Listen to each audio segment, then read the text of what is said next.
said recently. For 50 years, I've tramped the political beat here at Westminster and around Britain, thoroughly enjoying myself. The aim of my reporting has been to provide what I call politics for grown-ups. That is, not pretending our gravest national problems have simple solutions. This programme is about the fundamental principles of how we should govern Britain, about how far theory can stand against the tide of events. For example, whether we should rely on the political flexibility of a Harold Wilson or the enamelled certainty of a Margaret Thatcher.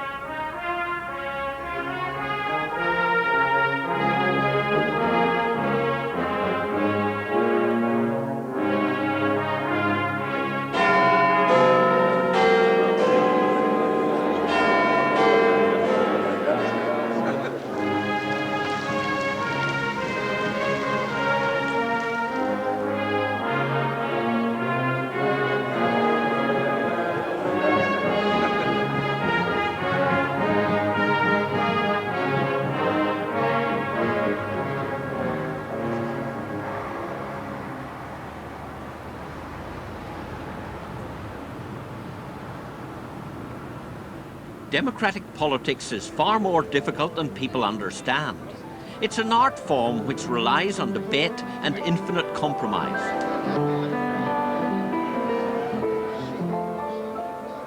Politicians are not saints, but nobody who mixes with them can accept that they're only in it for their own benefit. But you shouldn't believe those MPs who say their party are all heroes, their opponents all villains. Rubbish. The swing of the electoral pendulum is an essential safeguard of our liberties. Since the war, I've observed two kinds of politics. The first 30 years saw a pragmatic consensus when both major parties concentrated on solving problems. Today, Britain is emerging from 20 years of theory and dogma. I think the consensus had greater merits.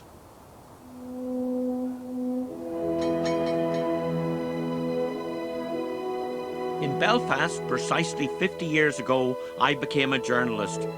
I had just left school and the post-war world was awakening to a new politics. People were determined not to return to the dole queues of the 30s. Belfast then had the largest shipyard in the world.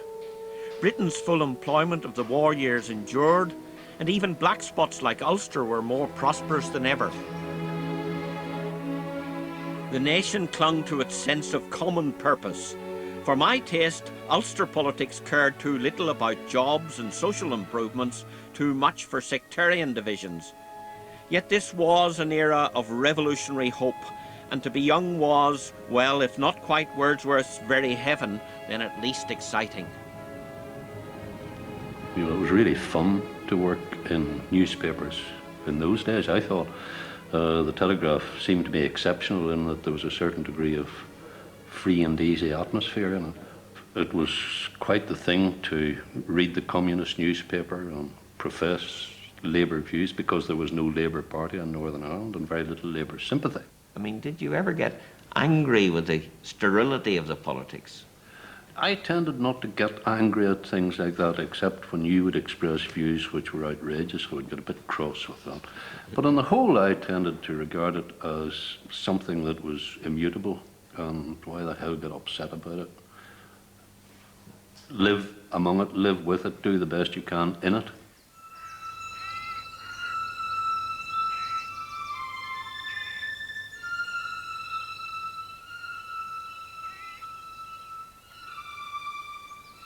This is about as far from Westminster as you can get within the United Kingdom, the Irish border in County Fermanagh.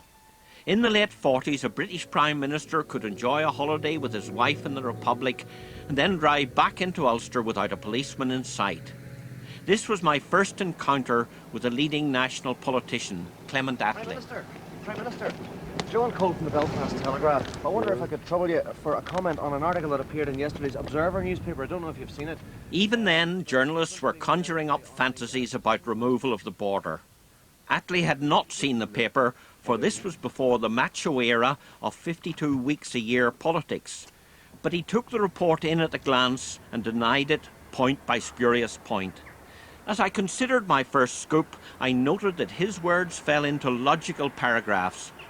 Clearly there was a Premier League in British politics to which one day I would want to transfer.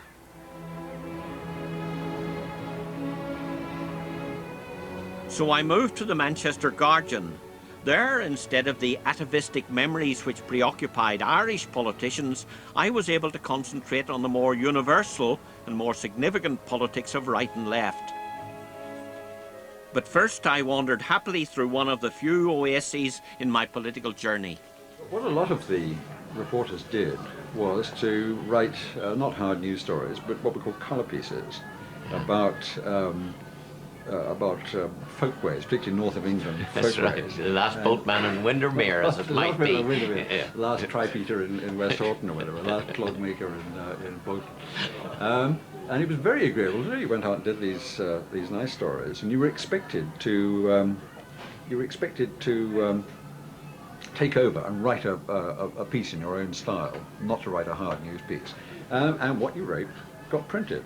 The Guardian was very much its own place. It didn't seem to me like any other newspaper I'd ever come across.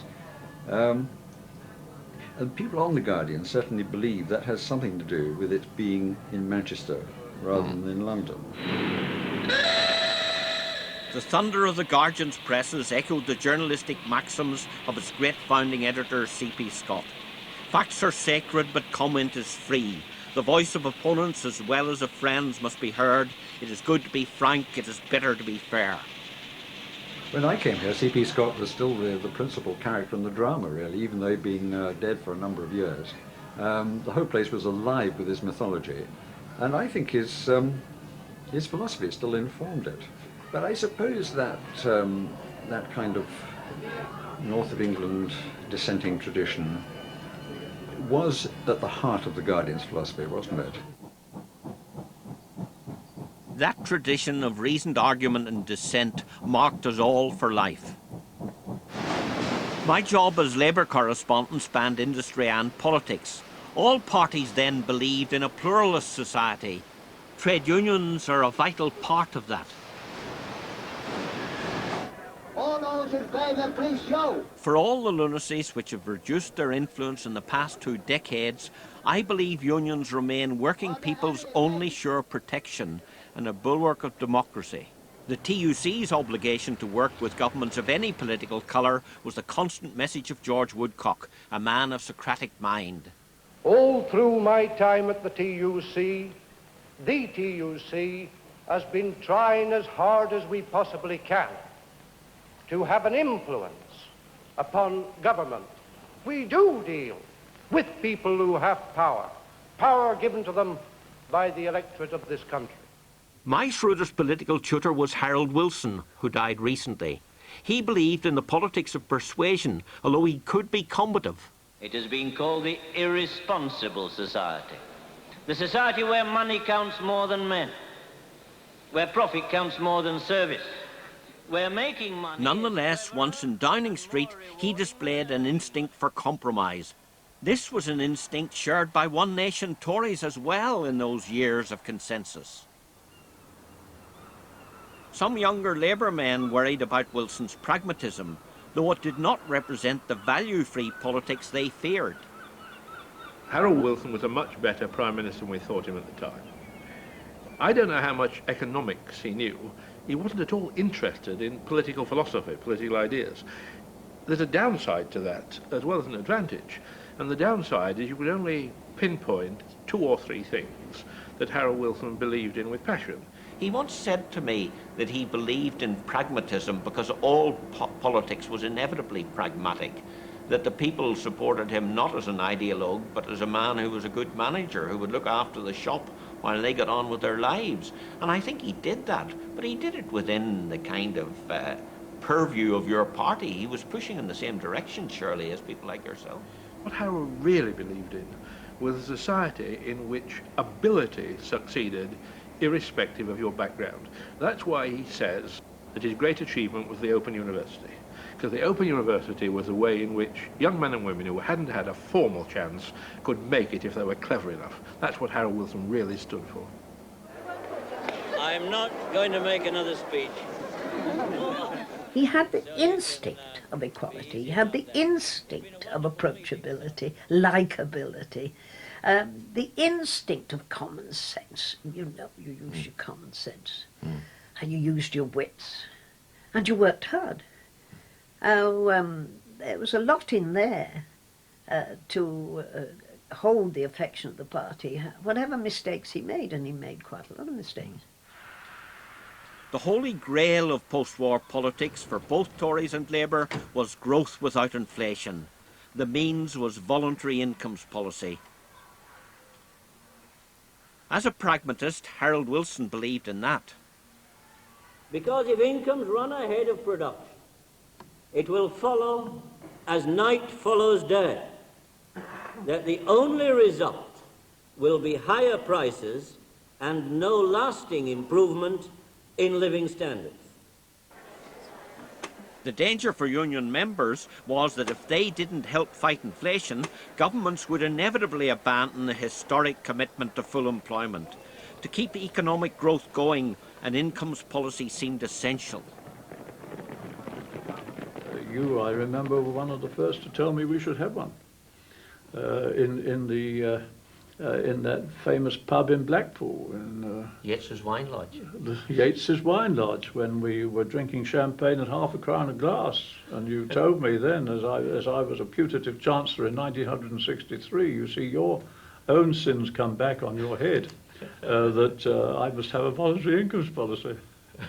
Well, have you regretted it? No, I don't.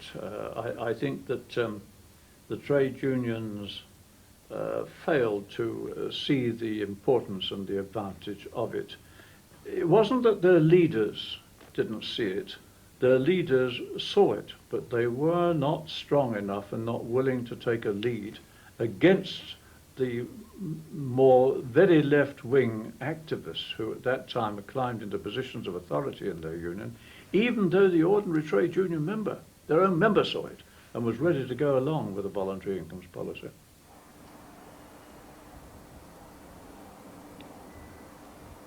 Voluntary was the key word. The previous Tory Chancellor, Reginald Maudling, had understood this instinctively, but many less wise politicians are tempted to rig the labour market either through unemployment or through statute. I was sure they were mistaken. The implication of our system in this country, of collective bargaining, of work people on their side, choosing freely for themselves their form of organisation, this is the principle that has been long established in this country, and it is wrong, and certainly extremely dangerous even to attempt to interfere with unions in this bargaining process. All TUC leaders must reconcile national economic aims with their members' individual interests. It's one of the great problems. How do you get together at the same time? The idea of full employment, the idea of stable prices, the idea of freedom of bargaining, just those three. George Brown, Wilson's turbulent deputy, engineered a deal on pay. His department had not only to talk with employers and unions, but to worry also about pressure on sterling from the currency markets. Ministers were eventually forced to abandon voluntary pay policy by the gnomes of Zurich, who knew nothing about labour relations. Before that happened, George Brown had won a voluntary deal, which for a time inspired great hopes. I have a great argument between George Wilcock and Brown over this issue, with Wilson on the end of a telephone in the Isles of Scilly, where they were seeking far too much, so that eventually it was Wilson in that situation who said, OK, I'll settle for that, as distinct from Brown, who was demanding a great deal more. So there Wilson was a moderating influence, quite frankly. To the family, my continuing interest in this subject must have seemed like an obsession. But this was central to Britain's problems and to the persuasive politics in which I believed. Wilson's enthusiasm for it was part of his flexible approach. But it was over Europe, the great divisive issue of the end of century, that he showed his suppleness most. He became convinced that common market membership would best serve British interests. Labour tried to gain entry in the 60s without success. When the Tories did succeed in 1973, both parties split. Wilson's problem was how to achieve his European objective while restoring party unity. Back in government, this Supreme Party manager finessed his way round a political minefield. He seized on the left's demands for a referendum and let ministers campaign on both sides. I believe the Labour Party will come out of this referendum not weaker but stronger. But it is important not only for ministers but all participants in all parties that this agreement to differ is qualified by restraint and self-discipline and the avoidance of personalities. The left went its own way. Wilson told me he could not have held together a credible Labour cabinet without allowing ministers this freedom. Higher in Brussels than they are here. The British food basket, which you see here, cost £4.24, and the prices might catch the headlines, but Europe was a more profoundly divisive issue than that for both main parties. I often think of how when we look at poor John Major's flounderings over Europe, he's getting to some extent the same attacks, you know, as he's not taking a strong enough, bold enough stand on principle. Either way. But I remember, well, Harold bided his time. And in the end, he got the result he wanted because he'd been long a convert to the view that Britain ought to be in the European community. He believed that the only way he could hold his unruly troops together, the right and the left, and somehow keep a government on the road, was by coming. He said, I have always seen it as my duty, my overriding duty, to hold this party together. And it was a principle with him. And he sacrificed a great deal of his reputation, to say nothing of his health, to supporting that principle, because of course it could mean that he was attacked by both sides. I think he paid a great price for his European wobbles. I remember telling him that quite strongly at the time. He's taking it quite well, even though I put it in terms he might have been offended about, saying, people admire a lot of your talents, but you have a reputation for trickiness, if you like. And I'm sure it would be in your own benefit to stand up and face an issue and fight it through like this. Even if you lost at one conference, you'd still come out of it stronger at the end, and you'd still be more likely to have your tit-for-tat with Teddy Heath and come back as Prime Minister after it. He didn't argue with me. He said, yes, there's a lot in that. I'll think about it very carefully. Though somehow I knew that he was going to come out with the wrong answer when he thought about it very carefully. But he put party unity first. I always recall Harold getting very fed up with some of his critics in the cabinet over this at one cabinet meeting, and said it was all right for them. They had kept their souls clean, and as for him, he'd had to wade through shit on their account. Harold Wilson won 4 elections out of the 5 he fought.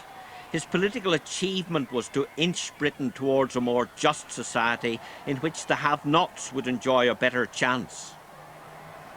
First of all, I'd like to thank Councillor Mrs. Pattison for letting us visit their home, and also for letting The one election he lost in 1970 may have lessons for Tony Blair. The people who advised it about the media said the best course for maximising your vote is to be reassuring. The word reassuring very often dominates Labour Party strategic discussions. Be reassuring. And my judgment, my guess is that the advice then was reassurance was needed above all other things. Reassurance rather than excitement. It's always a great choice Labour parties have to make. Then we made the wrong choice and avoided excitement altogether. Harold Wilson took quiet pride in achieving improvement in people's health, welfare and pensions, in help for the Third World and in creating the Open University. His was a commonsensical rather than a revolutionary agenda. Events since his long illness leave the wistful thought that he may have been wiser than hostile critics realised. In Ulster, the political debate was starker, less philosophical than arguments about ideology and pragmatism.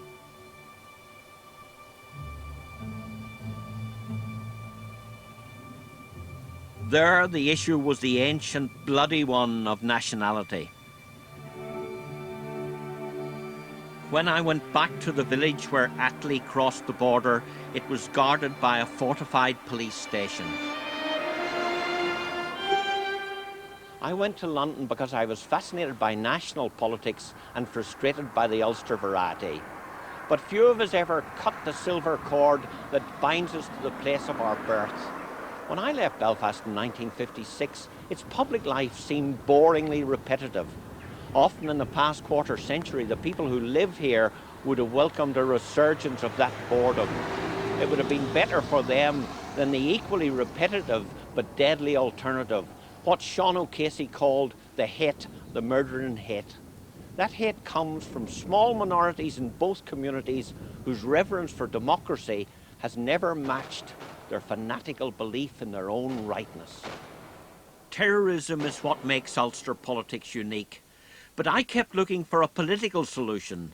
The province must remain part of Britain because that's what most people there want. But disagreement on this border issue must not exclude nationalists from a share in government. From the summer of 1969, I argued for power sharing. In the years before Whitehall adopted this, the bombing and destruction went on. Terrorism, whether Republican or Loyalist, held an effective veto on political progress. Finally, in 1973, Willie Whitelaw launched what I still regard as the last best hope of a political settlement, the power-sharing executive. Its Catholic deputy chief was Jerry Fitt. Willie Whitelaw was, I think it would be fair to say, he was very emotional about it. He said, well, gentlemen, he said, I never believed when I came here that we would ever see a power-sharing executive set up. And tears were not very far from his eyes. And as I say, it was a great emotional moment for me, because given my socialist and Labour background, I was delighted to see something which would encompass Catholics and Protestants in Northern Ireland. And when I saw Willie Whitelaw on the verge of tears, I then began to cry too. And I looked over on Brian Faulkner, who was regarded as being a hard unionist orange man, etc. He was on the verge of tears as well. And we all got up, or the three of us got up, Brian Faulkner and myself, and we went over and we shook hands with Willie Whitelaw, who was then the Secretary of State. And looking back on it now, I think that those three handshakes were by far more important than the handshakes we have seen on television within recent days. Looking back through recent attempts to solve the Ulster question, it is Protestant anger about involvement of the Irish government which has shipwrecked the plans. Through the Downing Street Declaration and the Anglo-Irish Agreement, right back to 1974 when power sharing collapsed for just that reason after the British government negotiated an agreement with Dublin at Sunningdale.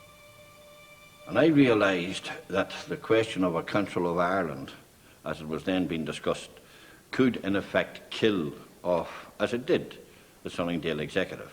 And now, 21 years after it, I think they are going to make the same mistake.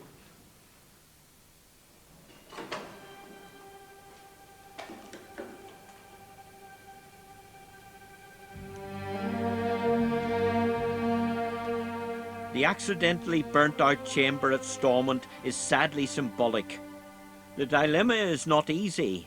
How can two peoples with conflicting national loyalties live together and govern their lives jointly and fairly? And what hope has democratic consent in the shadow of the gunman?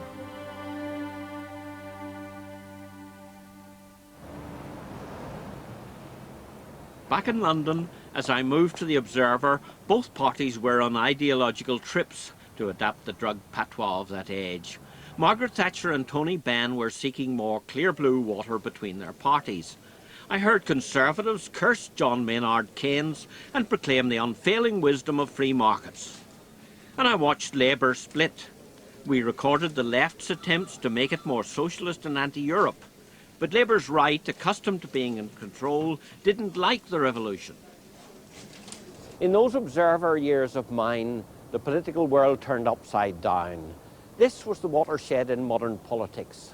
Both Labour and Conservative parties jettisoned the ideas and values they had held in common since the dark days of the war. This watershed left the opposition an unelectable rump and gave the Conservatives a monopoly of power for 2 decades. This was an historic turning point as unhappy politicians wondered whether party loyalty was any longer their supreme guide. Well, I think you've got to go back to 71, really, because when Labour members of Parliament voted against a 3-line whip to give Heath his majority to take us into the European community, that was when the break began. And I noted in my diary at the time there are a substantial number of Labour MPs who care more about an integrated Europe than they do about the Labour Party. And indeed, I think many of them really saw Europe as a way of stopping socialism from developing in Britain. The Limehouse Four formed their own party, making James Callaghan's Labour government look like the final flowering of the post-war consensus. I think you have a choice between being reasonably true to yourself or being, or just saying party politics is everything. The party's a tabernacle, a sacred tabernacle. I must remain in it at all costs. And that is not my position, never has been. I think parties get above themselves and can be given too much power and too much importance. And that was one of the things which went wrong with British politics in the 70s. On the Tory side, as far back as 1970, Edward Heath began with a strong ideological tinge. But when prices and unemployment rose, he returned to the policies of the post-war consensus. Even future Thatcherites went along with that. We invented words like consensus as an excuse for not doing what we felt should be done. And we invented phrases like the mixed economy to try to suggest that really you could have a mix of socialism and capitalism and you'd get something out of it. We didn't want to go back to that situation of the interwar years, the 20s and the 30s, in which unemployment was very high indeed and people suffered immensely. Now later on came a generation which hadn't experienced the 20s and the 30s and who, with the assistance of dogma, said, of course, we must follow the dogma no matter what the results are. I call the Conservative Party now to a crusade, not merely to put a temporary brake on socialism, but to stop its onward march once and for all. When Margaret Thatcher reached Downing Street, revolution reached Whitehall. Conviction politics took over from pragmatism. The unblinking certainty of the ideologues replaced persuasion. We said we need changes in Britain. We need changes in our trade union structure. We need changes in the way we run our nationalized industries, changes in our tax structure. We need to have sound money. And if we have these things, then in due course we'll have a much better Britain than if we carry on the present basis.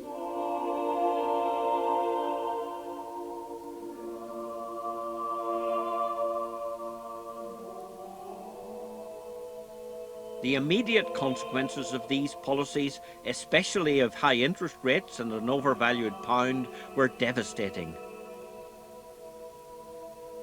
Businesses went bankrupt, jobs were lost.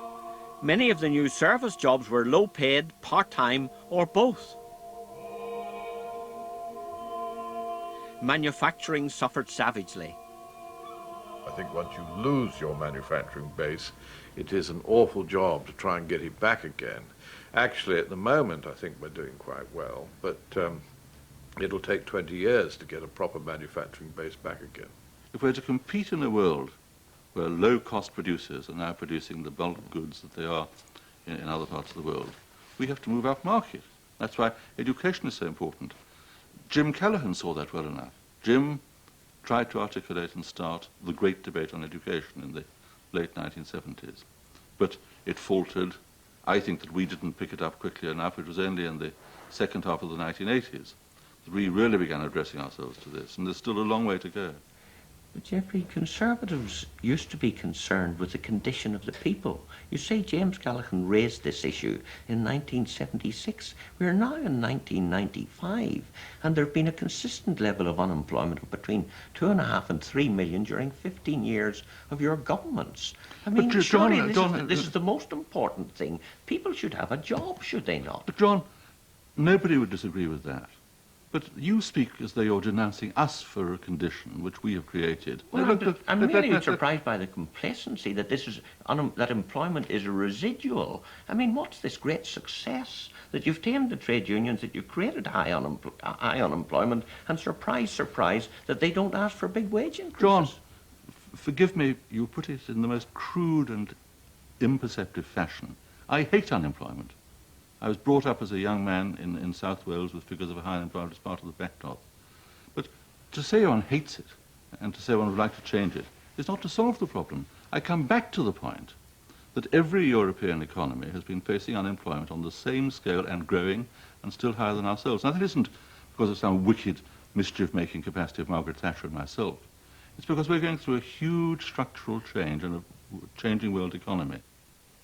Since Churchill's time, full employment has been recognised as a primary function of government. When jobs became scarce in 1981, riots erupted. Without full employment, the welfare state cannot be sustained, as its architect William Beveridge warned us 50 years ago. Suddenly, the cohesion of Mrs. Thatcher's government was at risk. And of course, the cabinet was pretty upset in many different ways. Things were not going at all well, almost in any field. And yet, in the end, she and Geoffrey were determined to go through with it. I believe that we had to take the hard knock, which we did take, and we got away with it. I'm interested in this answer because, I mean, I know that from your whole background politically and in every other way, this size of unemployment that started then and persisted for many years, even to an extent to the present time, must have been a great anguish to you. Did you feel that your loyalty to the Prime Minister and the need to sustain a cabinet rather than let the other party in was the higher duty, higher than the duty to the unemployed? I think once you put your hand on the particular policy and you follow your leader in that moment, then you've got to stick with it. You can try and get a change here and a change there, but you've got to take the principle once you have done it. And I do believe very strongly indeed that loyalty to a leader and the cohesion of a government and the cohesion of any party in Parliament is an enormously important factor. Though I may have had my anxieties, I suspect that she did too. Nevertheless, yes, I backed it right through. Despite cabinet revolts over public spending, the lady was not for turning. Pure market economics and theories of money supply replaced more familiar Tory icons. Her lectures on monetarism infuriated some ministers. Once or twice I shouted out, I couldn't care about sound money. Let's have some sensible policies for employment. And so, but I think Margaret was always torn between more doctrinal advice and views she took about how to get things right. And at the same time, she was genuinely worried at that stage about the level of unemployment. She got over it when she won the election, I think. She used the ultimate and dangerous deterrent. She decided she had to change the balance of the cabinet, and she chucked 2 or 3 out, pushed me to Northern Ireland. Of course, when you get rid of a lot of ministers, they do tend to pile up behind you and not always in a very good frame of mind. She had a bit of that, and we're getting that a bit now. So there are dangers, and I don't think a Prime Minister does or should shuffle too often. She was always looking for some first principle to justify the action she was going to take. The principle didn't come first, necessarily. It didn't come first necessarily. Sometimes it did, but sometimes there was a certain casting around for the principle. Yes. But she was not happy till she'd found it. really. She No, didn't believe. she wasn't happy to act simply empirically.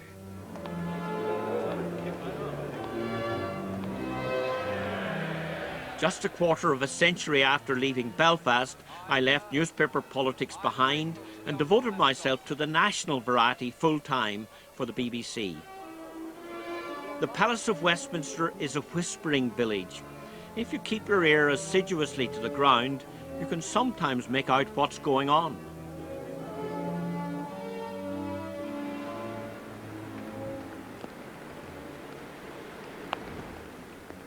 Democratic politics depend on reason, on persuading people. Terrorism has a darker agenda which depends on killing people.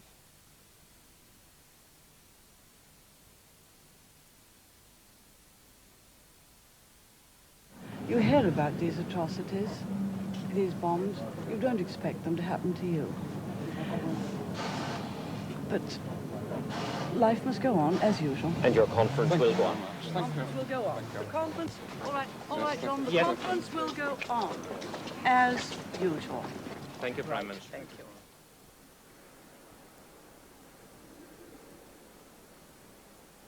As messages of sympathy came from opposition parties, I felt that all the Democrats were on the same side. The IRA atrocity brought out the best in Margaret Thatcher. She was not only brave and calm in face of danger, she also demonstrated in that early morning interview and at her party's grief-stricken conference later in the day her dedication to democratic values. She was always reluctant to appear to be pushed off course. But as time passed, Margaret Thatcher's popularity faded. As she stuck dogmatically to policies that were no longer producing results in living standards, secure jobs or public services, she relied more on her Downing Street team. Legends of her stubbornness flowed steadily from the cabinet room. It was her personal baby, the poll tax, which provoked electoral panic among Tory MPs. You remember that Bismarck said that politics is the art of the possible. Mrs. Thatcher thought Bismarck was a wet.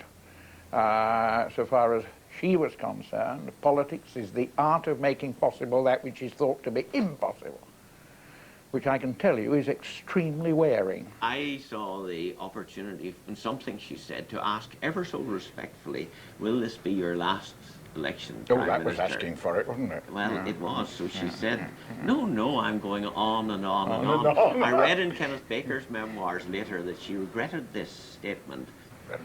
I mean, I wouldn't accuse Mrs. Thatcher of being fully endowed with tact. And, you know, I mean, these occasional remarks used to come out, and they did, I think, cause a certain amount of trouble. What finally undermined her was a long-running quarrel with her two most senior ministers over the linked problems of the economy and Europe. For a century and more, Britain's place in the world has been debated here in the Foreign Office. And in both main political parties in the past 30 years, Europe has become the most divisive issue in domestic politics. Harold Wilson contrived to hold the Labour Party together and to keep Britain inside Europe, but at some cost to his political reputation. On the Conservative side, not only is John Major facing constant anguish, but he can't forget that the career and the government of his predecessor, Margaret Thatcher, was destroyed by Europe.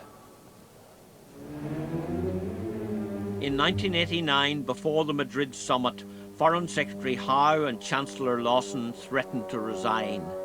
She was furious and determined to break up an alliance which challenged her absolute control of policy. During the reshuffle, I learned an astonishing fact. In removing Geoffrey Howe from the Foreign Office, she had invited him to be either Leader of the Commons or Home Secretary, without telling the current Home Secretary, Douglas Hurd. In In one of the most dramatic political developments of recent... The Prime Minister has reshuffled her cabinet. The biggest government reshuffle of her decade in power. And he had no idea this morning of this impending change, nor did any of his... But the really intriguing bit that still remains, Nick, is the position of two people, Sir Geoffrey Howe and John Major. Westminster still reverberating from the shock of Sir Geoffrey Howe's departure? I now understand that he was first offered another post. That was not the end of the story. John Major's meteoric rise began when he was plucked from being number 2 at the Treasury and made Foreign Secretary, as he recognised that really made him Reserve Chancellor. Her row with Nigel Lawson over exchange rates was now irreconcilable. He even told the Queen he was finding Margaret Thatcher impossible to work with. She'd retreated into a Downing Street bunker to a considerable extent. But she did also, I think perhaps more than most, begin to come to feel herself to be self-sufficient, to not need the colleagues, and to be careless of the colleagues' views, careless of any opposition, believing, whether it's from the colleagues or from any other quarter, that she could, by sheer strength of will, just ride over it. And that caused her all sorts of difficulties. I think that the nation began to feel that she was too strident and too hectoring. Nigel Lawson's resignation was a near mortal blow, for he had been one of the intellectual founts of Thatcherism. But he allowed his economic ideas to be influenced by his experience as Chancellor and by world events. Mr. Lawson is a proud man, and he'd had too much. It's quite clear that he couldn't take any more of surrounding orders. In Geoffrey Howe's 15 months as her nominal deputy, their relations grew worse. He never forgave her for depriving him of the job he loved. Colleagues complained she treated him shamefully in cabinet. His resignation came when she again took a line hostile to Europe. I've done what I believe to be right to my party and my country. The time has come for others to consider their own response to the tragic conflict of loyalties with which I have myself wrestled for perhaps too long. I am persuaded that I now have a better prospect than Mrs. Thatcher of leading the Conservatives to a Mrs. Thatcher has got 204 votes. Michael Heseltine has got 152 votes. That means that... I think that's a sensational result. I think Mrs. Thatcher's future is now in the first ballot. So I confirm it is my intention to let my name go forward for the second ballot. The Cabinet thought otherwise. It's just been announced from Downing Street that Mrs. Thatcher is to resign as Prime Minister. She told the Cabinet at a meeting a short time ago.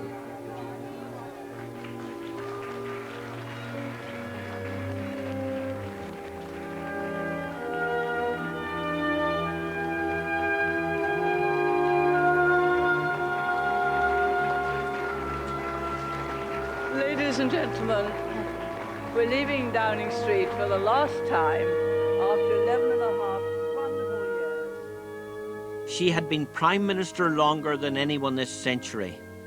The erosion of time affects all political leaders. In the slow decline and harsh fall of Margaret Thatcher, she emerges as a classical tragic heroine, a monumental figure in modern politics, brought down by fatal flaws in her own character. Notably a growing conviction that she was always right. As regards the difference with Mrs. Thatcher, well, it's very basic. I believed in trying to secure a consensus, but at the same time giving a clear lead.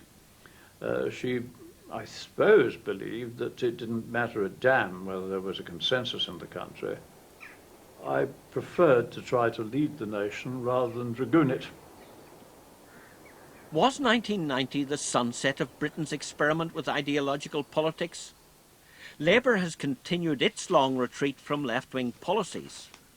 John Major combines a new tone with ostentatious preservation of his Thatcherite legacy, but he seems most concerned to preserve his party's unity, just like Harold Wilson. So is the revolution really over? Both our main political parties have moved quite sharply to the centre in the last 4 years. Of course, they each has its traditions, but the ideologies, a set of ideas, has certainly moved together. So you now have in my party people saying, well, Mr. Blair's clambered aboard our boat, we've got to find another boat, which seems to be a lunatic method of proceeding, if it's the best boat. You stay aboard and repel borders. But I don't think that parties are actually bound by ideology. I don't think many people in this country want a sort of permanent revolution or want everything, every form of public service privatized. No. And I think I personally think we're one or two more things to do, but I think we're reasonably close to that limit, and I think that will be the view of the people as a whole. Yet in the years I've been observing Westminster, the nature of the House has changed. Ideology has left its mark. Candidates are often selected for their dogmatic purity. They are less willing to admit that opponents have an arguable point of view. Fewer MPs arrive with a simple commitment to their party's ideals and wait for experience to teach them all the rest. Honest doubt, it seems, is right out of fashion. His predecessor, in standing at that smash box and replying to Mr. Jacques Delors, no, figures are wrong. Elder statesmen are concerned. They are so sure they are right. Well, I've never been sure in my political career that I was right. I thought it was the best thing I could do at the time, but I never was prepared to say to myself, my goodness me, I know I'm right whatever happens, nor that I wouldn't change it if indeed it seemed necessary to do so. Thatcherism reacted against the drift of all post-war governments, but it didn't deliver quite what people expected. I think the rich did become considerably richer, and I'm not saying that's a bad thing. That may be a necessary part of a capitalist society. But I'm not certain that we looked after the 25% at the bottom end of the scale as well as we should have done. 2 decades of dogmatic politics on both left and right have not created a nation at ease with itself. The subtle structure of pluralist democracy in local government, in industry, has been shattered. In ways we are more efficient, though at a price of greater insecurity and a more selfish society. But perhaps the old consensus is about to fight back. You can only govern Britain from the centre, and I think if you try and govern Britain from the right, it'll end up in tears, and should end in tears, just as I don't agree it should be governed from the left either. The centre ground is where most of the British people are. They want sensible, pragmatic, down-to-earth policies and to have confidence in their ministers.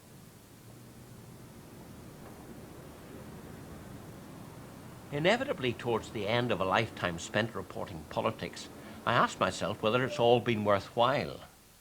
Personally, I've had a fascinating life, meeting a host of able, occasionally wise, usually kind, and often amusing people, and I hope I've helped to enlighten the public too.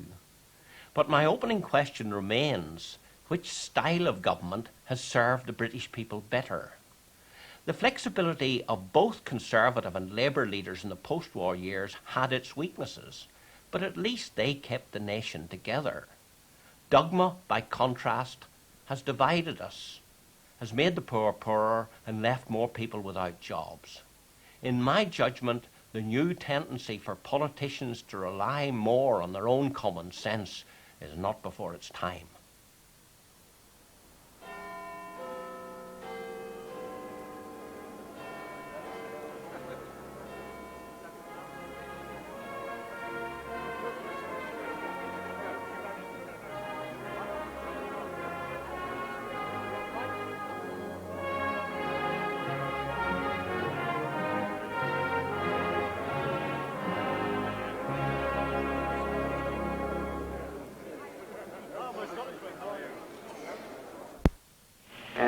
Now, imagine if you could wipe someone's mind.